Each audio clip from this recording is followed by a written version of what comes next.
Πώς μαθαίνω ελληνικά? Μπαίνουμε. Όποτε έχω λέξεις στα πολωνικά, πρέπει να το θυμηθώ στα ελληνικά και το κάνουμε με την ιστορία. Οπότε, σήμερα θα μπω στο διαδίκτυο γιατί νιώθω ανεπάρκεια τον like. Οπότε αυτό είναι το λάθος σας, το σφάλμα σας.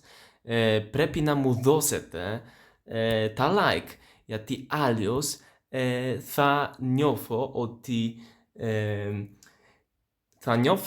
ότι η ζωή μου δεν θα είναι μακρύ.